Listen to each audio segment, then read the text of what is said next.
Ya, baik. Assalamualaikum warahmatullahi wabarakatuh. Nama saya adalah Muhammad Raskakan Mardika Pratama.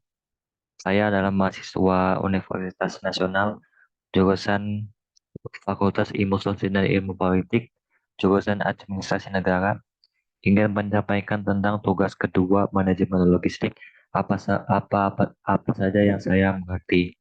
Langsung saja saya mual.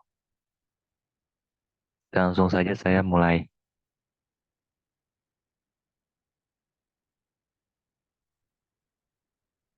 Ya, di materi ke-9 diterangkan yaitu pergudangan. Pergudangan adalah kata bahasa Indonesia yang mengacu pada pergudangan. Pergudangan adalah proses penyimpanan barang untuk produksi atau distribusi selama jangka waktu tertentu sebelum didistribusikan ke lokasi yang dituju berdasarkan permintaan. Tujuan pergudangan adalah untuk mengontrol persediaan, menjaga kualitas dan kuantitas barang, serta memastikan kelancaran penerimaan dan penerimaan barang. Berikut adalah beberapa fungsi dan mekanisme pergudangan. Fungsinya yaitu pengendalian persediaan, penerimaan dan pengiriman barang lancar, menjaga kualitas dan kuantitas barang. Mekanismenya yaitu manajemen persediaan, peredaran barang, penggunaan inventaris, pemanfaatan ruang di gudang personil dan angkutan. Pergudangan bukanlah tugas yang mudah dan disarankan untuk menggunakan jasa pergudangan yang disediakan oleh para ahli di bidangnya. Lalu materi ke-10. Di situ diterangkan yaitu rantai pasok. Rantai pasok adalah istilah Indonesia yang mengacu pada rantai pasokan. Rantai pasokan adalah sistem organisasi, orang, aktivitas, informasi, dan sumber daya yang terlibat dalam memindahkan produk atau layanan dari pemasok ke pelanggan. Berikut adalah beberapa komponen dari rantai pasokan. Komponennya yaitu pemasok, produsen, distributor, pengecer, dan terakhir pelanggan. Rantai pasokan adalah sistem kompleks yang membutuhkan manajemen yang cermat untuk memastikan operasi yang lancar dan efisien. Manajemen rantai pasokan melibatkan koordinasi dan pengelolaan semua kegiatan yang terlibat dalam rantai pasokan, termasuk pengadaan, produksi, transportasi, dan distribusi. Berikut ini adalah beberapa manfaat manajemen rantai pasokan yang efektif. Yang efektif manfaatnya yaitu mengurangi biaya, peningkatan efisiensi, peningkatan kepuasan pelanggan, dan peningkatan profitabilitas.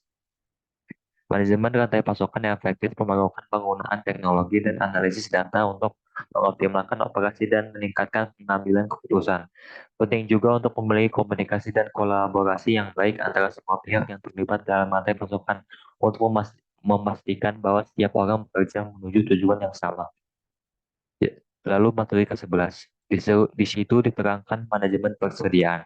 Manajemen persediaan atau manajemen persediaan adalah proses mengelola dan mengendalikan persediaan suatu bisnis untuk memastikan bahwa jumlah stok yang tepat tersedia pada waktu yang tepat untuk memenuhi permintaan pelanggan. Berikut ini aspek manajemen persediaan, yaitu pengembangan permintaan, mengatur tingkat inventaris, pelaksanaan ulang stok, melacak menggerakkan inventaris, mengelola biaya persediaan adalah beberapa aspek kunci dari manajemen persediaan.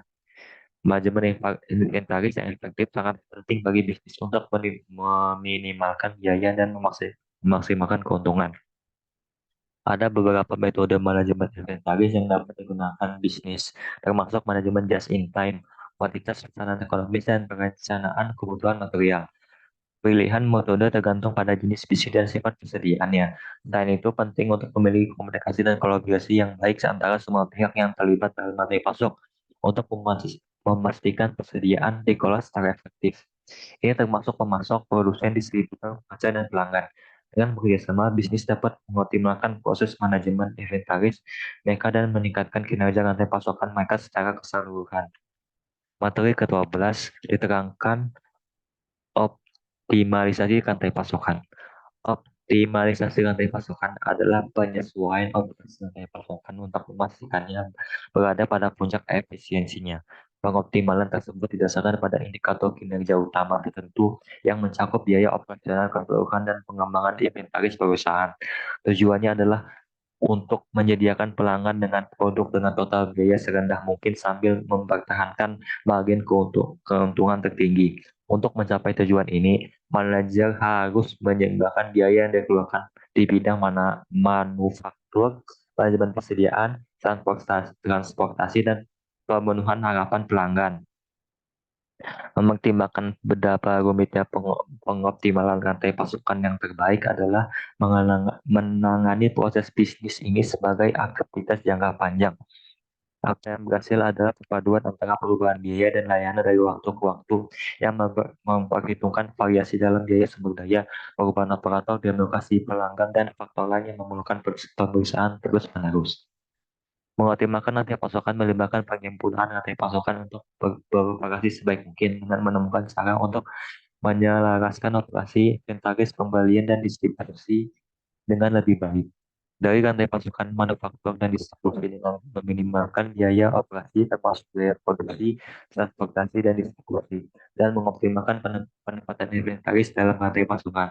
Manfaat optimalisasi rantai pasokan adalah peningkatan efisiensi, pengurangan biaya, dan peningkatan kinerja bisnis secara keseluruhan. Berikut adalah beberapa langkah untuk mengoptimalkan rantai pasokan. Langkah pertama yaitu mengidentifikasi area yang membutuhkan perbaikan. Yang kedua, tinjau seluruh proses rantai pasokan dari awal hingga akhir. Lalu yang ketiga, gunakan teknologi dan sumber daya seperti blockchain, AI, dan IoT untuk meningkatkan efisiensi dan kinerja dalam dalam jaringan pasokan. Memiliki komunikasi dan kerjasama yang baik antara semua pihak yang terlibat dalam supply chain. Dengan mengoptimalkan rantai pasokan, bisnis dapat meningkatkan kinerja dan daya saing mereka secara keseluruhan di pasar. Materi ke-13. Di situ diterangkan sistem penyimpangan, storage system, dan material handling equipment (MHE) merupakan komponen yang penting dari operasional gudang. Berikut adalah beberapa informasi tentang masing-masing.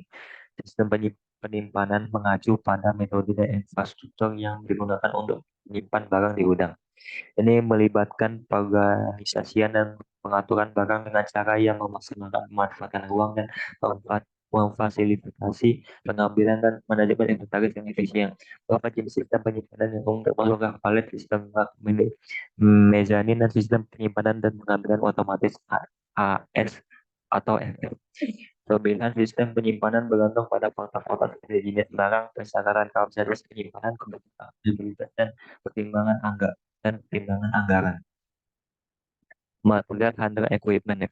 Peralatan penanganan material mengacu pada berbagai alat kendaraan, unit penyimpanan, peralatan, dan aksesori yang terlibat dalam transportasi, penyimpanan, kontrol, dan perlindungan produk pada berbagai tahap pembuatan, konsumsi, distribusi, atau pembuangan. MSC membantu mengurangi dialog upaya manual saat melakukan berbagai tugas dengan aman dan efisien. Dalam empat jenis utama MSI, peralatan penyimpanan, penanganan sistem rekayasa tubuh industri, dan penanganan material curah. Peralatan penyimpanan dan penanganan termasuk barang-barang seperti jak palet, forklift, conveyor, dan derek. Sistem yang direkayasa melibatkan solusi otomatis seperti ASRS, kendaraan terpadu otomatis, AGV, dan sistem robot. Sistem penyimpanan dan peralatan penanganan material memainkan peran penting dalam mengoptimalkan operasi gudang, meningkatkan efisiensi, dan mengurangi biaya. Mereka membantu memastikan pengaturan yang tepat, aksesibilitas yang mudah, dan penanganan barang yang aman dalam lingkungan gudang. Dengan menerapkan sistem penyimpanan yang efektif dan menggunakan penanganan material yang sesuai, bisnis dapat meningkatkan kinerja rantai pasokan secara keseluruhan dan kepuasan pelanggan.